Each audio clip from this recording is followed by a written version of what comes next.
Srinivas, to all the distinguished delegates who have come from, I'm told, about 25 different states and 50 different cities across the nation. Warm welcome to all of you, to this wonderful city of ours, Hyderabad, to this wonderful state of ours, Telangana. The topic that has been given to me is decoding the economic future and how Hyderabad can act as a catalyst for a 5 trillion economy. Before I get into the subject per se, let me quickly point out a couple of things. Yesterday, the budget was presented by the Union Finance Minister, and over the last several years, several decades, we've been hearing about numbers from every finance minister, every prime minister, every chief minister, every government representative on various forums. We've been hearing about how India is a compelling business opportunity. We've been hearing about how the world is looking at India, etc., etc. Before I talk about numbers, let me quickly give you a little bit of perspective, from being in politics and public life for the last 17 years. I was also a part of the private sector for about 7.5, 8 years in the US and also for some time in India as well.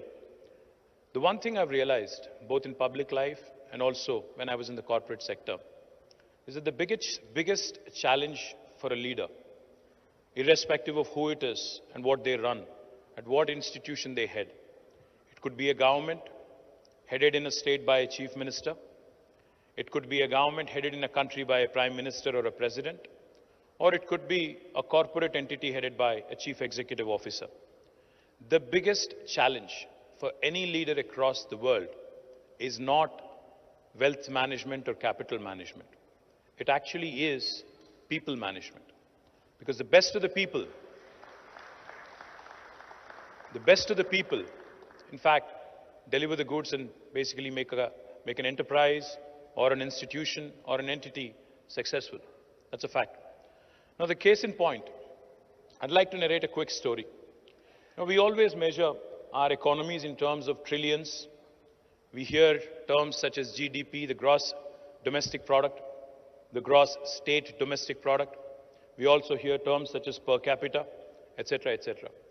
But in my humble opinion, and without having to, I hope I'm not offending anybody when I say this, I think sometimes these can be misleading. The numbers, especially when it comes to numbers, it can be misleading. Because if you think about it for a minute, by virtue of our size as a nation, we are a 1.4 billion nation. We are, in fact, as of last week, if I am correct, we have recently surpassed China, and we are the most populous nation in the world today. So by sheer virtue of the size of our people, the size of our country, the population, the economy looks big. It is about $3.4 trillion now.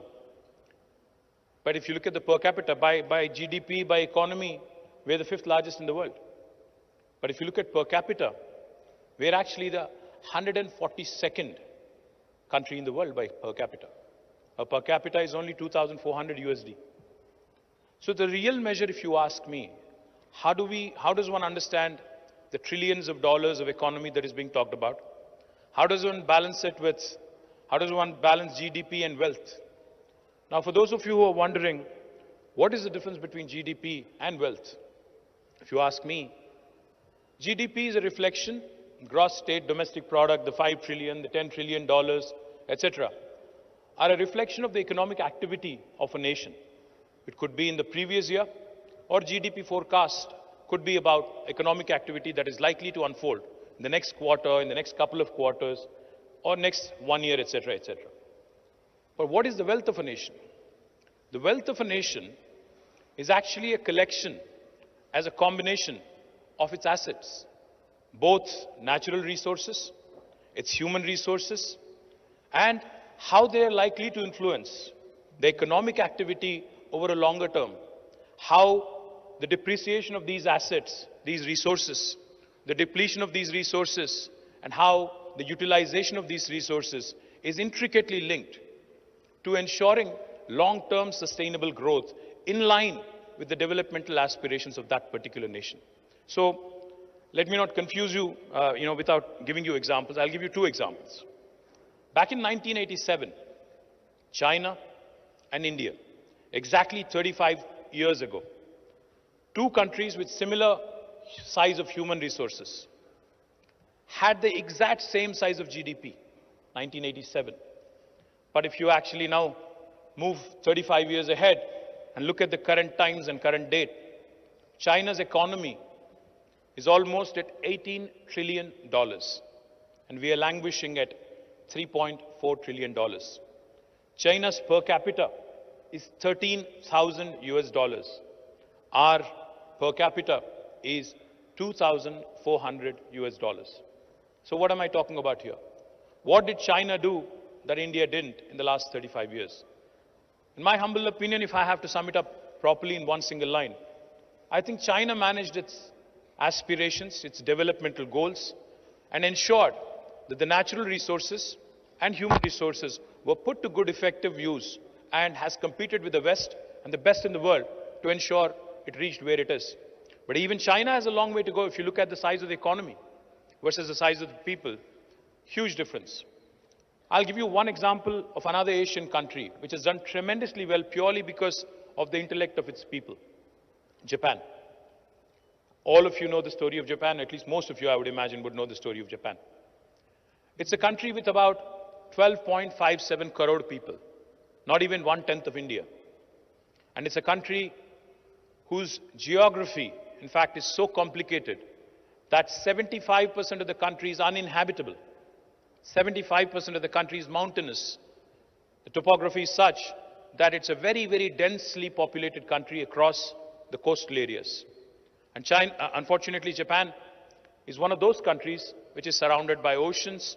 So it's had frequent tsunamis, cyclones, typhoons, earthquakes, very little natural resources, very little cultivable area. Only 11% of the land is cultivable, and very little area where humans can actually inhabit.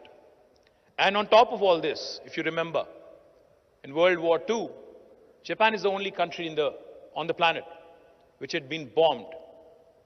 Hiroshima and Nagasaki, I'm sure all of you have heard. It's the only country which was ever under nuclear attack in 1940s. Now what happened then? Today Japan is the third largest economy in the world. In fact, till until 2010, it was the second largest economy in the world. That's when China actually surpassed it. So what's happening in the world, if you think about it for a minute? India, with 140 crore people, with 40 crores of cultivable area, abundant natural resources, amazing talent, and most importantly, with a median age of 28, and with 65% of India being less than the age of 35, only has a 3.4 trillion economy.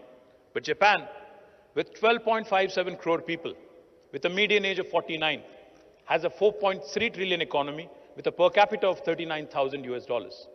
So what is happening in these two countries, if you think for a minute? The one thing I can tell you that Japan has done successfully, has invested in the sectors that matter, has invested in its people, has ensured that the focus of the government, the collective goal, the collective national ambition, the collective national aspiration as a nation was very well defined, was extremely well etched in the minds of every Japanese, and they went about it with a single-minded pursuit. In India, unfortunately, while we do have leaders, while we do have many smart leaders, unfortunately our focus is always on politics. We're not focused on economics. Our focus is on winning the next election. Our focus is not in ensuring that the next generation has a better life than ours. That's the unfortunate challenge in India. We're in perennial election mode, including me. I'm not trying to say that we are any different. That's the unfortunate reality of being the world's largest democracy, with elections happening throughout the year, and with every single politician, instead of being focused on economics, is always seized with more and more politics every single day. That's the problem with India right now. So what is it that I'm proposing? The question that I think we all need to ask ourselves: is should an economy, should a country's wealth be measured by numbers, by the 5 trillion numbers, by the 10 trillion or the 16 trillion numbers, or should it look at the most valuable asset that it possesses? In India's case, I think it's the think force that we have. India's think force, like I said, which is 65% with the median age of 35, 50% with the median age of 28. I think that's the biggest asset that India has. Unfortunately, not many countries have that. Like I said, Japan's median age is 49, China's median age is 39. I can go on. We're the youngest nation on the planet. But are we putting our human resources? Are we putting this human capital to good use? No. We have sociologically, psychologically as a nation. You know, I was at a couple of schools yesterday and day before, meeting and interacting with young minds, youngsters. I kept asking them. I kept probing. I said, are you happy with the infrastructure? They said, okay, we are reasonably happy. I said, do you want anything more? They said, we are fine. And I kept asking and I kept probing. I asked them one question. I said, what do you want to be once you graduate, once you become a graduate or a postgraduate? About 99% of them said, I want to actually be employed. I want to be seeking a job. When I asked them, why do you want to be a job seeker? Why can't you be a job creator? Not many of them actually had a straight answer. As a society, as a nation, I think collectively, we have ensured that this amazing, abundant talent, abundant human capital that we have converted it into a huge, huge pile of worker bees, and not as somebody who thinks of creating wealth, of somebody who can create jobs, of somebody who can create free market enterprises which will thrive and compete with the best in the world. Unfortunately, in the last 75 years of independence, name one single brand from India that has come out, which is truly having a global appeal. A real original Indian brand that truly has a brand appeal across the world.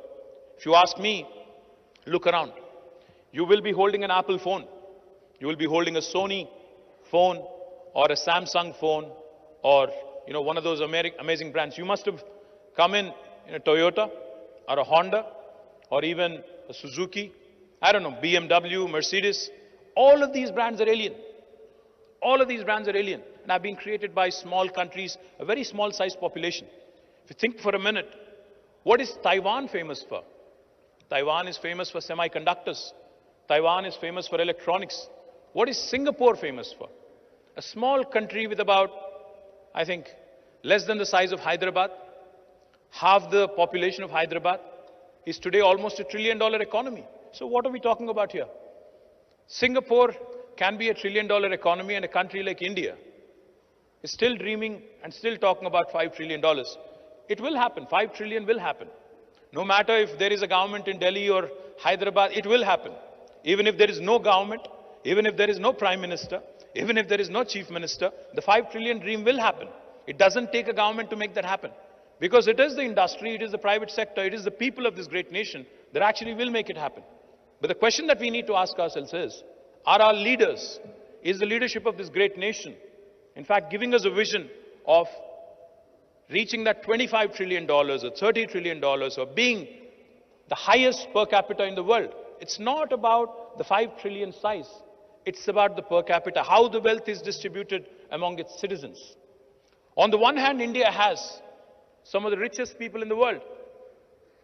The richest, if you look at the top 10 index, I think there are 2 or 3 Indians. I think one of them has slipped out of top 10 yesterday, but that's a different story. But on the other hand, we also are the nation with the maximum number of poor people on the planet. So unless the wealth is distributed equitably, unless, I'm not preaching socialism, I'm not preaching communism. All I'm saying is, when the Honorable Prime Minister himself says, a freebie culture, revdi culture, theek nahi hai. Let me remind all of you in this room, we are still a third world country with the maximum number of poor people on the planet. While 5 trillion, 10 trillion goals are laudable, ambitious, noteworthy, praiseworthy, the fact remains, unless a government in India, every government in India, takes care of its most vulnerable, There will come a day when civil strife will ensue, and all those who are sitting here in the comforts of this wonderful auditorium will not be able to have such meetings if there is civil strife. So it is the bounden responsibility, it is the fundamental responsibility of every single government in this great nation to ensure that while the economy grows, the wealth also gets distributed. While the economy grows, the most vulnerable is also taken care of, and ensure that development and welfare go hand in hand. Now in Telangana, we have done exactly that. In the last 8 years, just to give you numbers, our per capita in 2014 in Telangana was 1,24,000 rupees. As of June last year, it rose to 2,78,000 rupees. When the national average, national per capita is only 1,49,000 rupees, Telangana's per capita is 2,78,000 rupees. The GSDP of Telangana was 5 lakh crores in 2014. As of June last year, it rose to 11.55 lakh crores. If I have to sum it up in one line, because we are talking about the 5 trillion economy, if the rest of India performed as well as Telangana did, we would have already been a 4.6 trillion economy today. That's how well Telangana has grown over the last 8 years. We grew at 15% compounded annual growth rate. We are a state, in terms of population, we are only 2.5% of India, but we contribute 5% to the GDP of India. So we are literally a 50-kilo boxer fighting in a 100-kilo category. We are punching double our weight. That's what I meant when I said people management. That's what I meant when I said expectations management, alignment of expectation with those of the needs of the people is important. In Telangana, we focused on the 3I mantra: innovation, infrastructure, inclusive growth. We ensured that all these three I's went hand in hand to ensure a fourth I, that is India, also raised along with us. On innovation, when I say innovation, a lot of people think startups. I don't just mean startups. Innovation can come from within the government in terms of new policy making. In Telangana, because I know there are a lot of chief executives also in the room, let me point out, we've innovated with our policy making. The first piece of legislation that we have drafted in the new state of Telangana in 2014 October was the TS iPass. TS iPass literally stands for the Telangana State Industrial Project Approval Self-Certification System. What does it mean? I'll just give you 3 salient features of it. If you, as a chief executive, had to launch a new operation or a new factory in my state, you actually don't need to get a clearance from the government. You don't need an approval from the government. You don't need an approval from the local municipality. You don't need an approval from the local village panchayat. You can hit the ground running. If you have a piece of land that is already allocated to you, you can start the construction of your factory on day one by self-certifying yourselves that you will be in compliance with the law of the land. What we seek of you, though, because we need to also ensure regulatory compliance is met with, we seek that you submit all details, the nature of business, the investment, the employment potential, the taxes you would be paying, etc., the category of industry, etc., on the TS iPass portal. When we receive all that information on the portal, we promise all clearances by statute, backed by legislation, in a span of 15 days. If we don't deliver on the 15-day promise, on the 16th day, it's a deemed approval, it's an automatic approval. No state in India will tell you this. No other state in India will tell you this. On the 16th day also, this TS iPass legislation gives me a handle to penalize even my senior bureaucrats with a penalty of rupees 1,000 per day if they are held responsible for holding up the clearances. Again, no other Indian state has done this in the last 75 years. For those of you who are wondering, is this too good to be true, or does it actually work in reality? Or since this guy is a politician wearing a white shirt, is he just BSing his way through? Let me tell you, in the last 8.5 years, we've been able to raise more than $47 billion of investment, have given more than 21,920 plus clearances through the TS iPass portal, have been able to create more than 2.1 million direct job potential, 21 lakh direct job potential in this state, and some amazing marquee names have come through this process in the last 8.5 years. Did you know that Amazon's world's largest campus is not in Seattle? It is actually in the city of Hyderabad and state of Telangana. Did you know that Apple, Google, Meta, Microsoft, Uber, Micron, ServiceNow, Qualcomm, Novartis, all of their second largest campuses in the world, Medtronic's second largest campuses in the world, are in this city of Hyderabad, in Telangana. Did you know that we produce 1/3 of world vaccines from this brilliant city of ours, Hyderabad? We are the vaccine capital of the world, not India. We produce 40% of pharmaceuticals for India. We also produce 1/3 of vaccines for the world. So this growth story that I was just talking about, of how well Telangana has done, not just in industry. While industry has been growing, Telangana's environmental goals also have not been compromised on. 7.7% is the growth of green cover in Telangana in the last 7 years, highest in the country. So this is the kind of well-rounded development I was talking about. Industry not at the cost of environment. IT has been growing. Our IT exports were 57,000 crores in 2014. As of last year, they rose to 1,83,000 crore. IT has been growing, but so has agriculture. Our agriculture has grown at 119%. Our paddy production in 2014 was 68 lakh metric tons. In 2022, it rose to 3.5 crore metric tons. We are the only state in India to have completed an amazing drinking water project of providing a potable drinking water connection to each and every one of our 1 crore homes, even before the government of India woke up, under a project called as Mission Bhagirath. In 75 years, we were the first state in India who had accomplished that. While drinking water has been taken care of, let me also indulge you for a minute. Those of you who are trigger happy, I request you to pull out your phones for a minute. Please do. Please Google.